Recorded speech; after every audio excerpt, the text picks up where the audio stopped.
Alrighty, so I'm going to be narrating my list for the week. So we start off with the 420 double on Monday. I think the heels are interesting. They're not hard. They're just trying to, or I'm used to like cueing my feet for flats, so that's why it looks weird. This is the second set because there's only 2x6 instead of a 4x, no, 2x5 set or 4x5 on this. So here's the second set of 405 by 5 at 6. First rep was like a little bit high because while I don't struggle trying to find the hole in the heels, it's just trying to cue, sitting back instead of like sitting down, which is like a little bit different of a cue for the heels. This was also on, no, this is Wednesday actually, because all of my Monday benches kind of like got deleted videos. But this is the feet up bench from Wednesday. Did you want my feet up or like my feet out, or does it not matter? Just asking.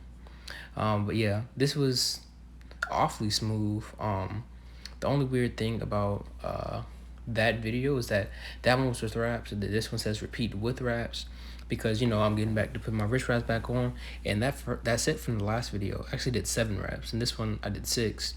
But when I finished it, my wrist felt a little weird, so I put the wrist wraps on, and the pain or like minor twitch kind of immediately went away. Right after that, I also like to mention that I prefer this benching before deadlift. It's really nice. So here's the deadlift, the 405 by 6. Pretty smooth. I didn't expect it to move that fast off the floor. That's why like the first rep was like really fast, and I kind of like picked up my toe there at the end. But again, pretty smooth overall. So 6, repping them out. Nice tight core. Then I also recorded from the side. I don't think I like showed the whole 6, but just me recording from the side, trying to show the quad and hamstring activation at the same time.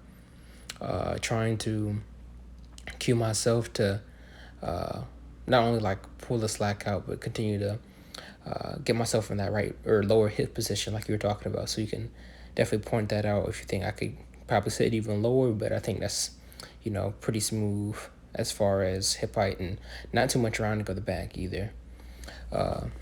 Some pull-ups, that's just something that I do, my accessories, but I don't think that you don't think I do that. But I think I did 14 on this first one, but I didn't show all 14. I did 14 that set of AMRAP. So definitely love the pull-ups coming back, just like the old summer me. The Copenhagen plank, definitely some things to work on here. My hips were sore by the end of the week just because of this and the abductors, but no like real pain, just like kind of like getting used to like working them. Here's a 375 by 6 on the high bar from Friday, I believe. Pretty easy overall.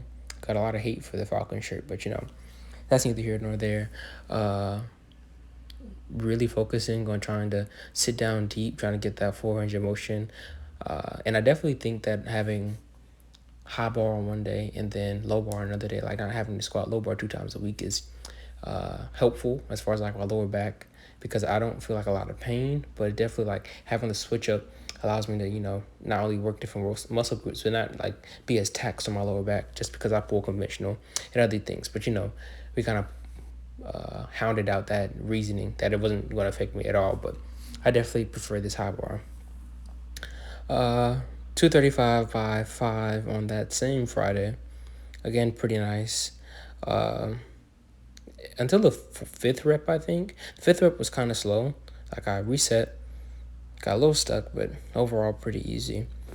Then I have D give me a lift off for 255 by 5, slightly out of pocket. I think it's supposed to be at 7, and it was more like 7.5.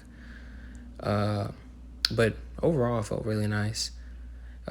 Very short bench. I keep benching on different benches, so it throws me off every single time I use a different one. And this is just me. This was my last set of the machine press or hammer strength press. 285 for the single pin press, pretty smooth. This was probably my favorite set from Saturday. 260 for 3, just because while my wrist wrap was kind of falling off, this felt really smooth.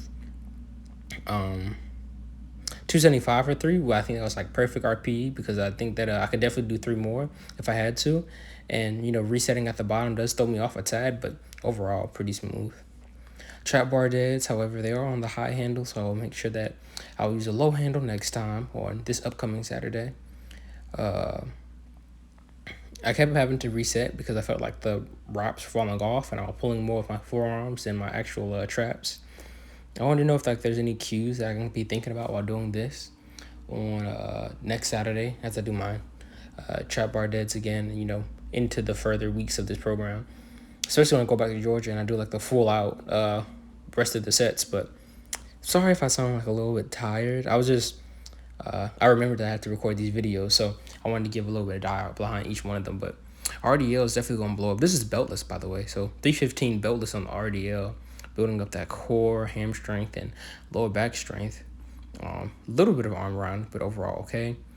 And I think I finally nailed down the form for these the chin ups, the rack chins, the rack chins, and the weight kept falling over. But overall, I noticed how long my arms were, and also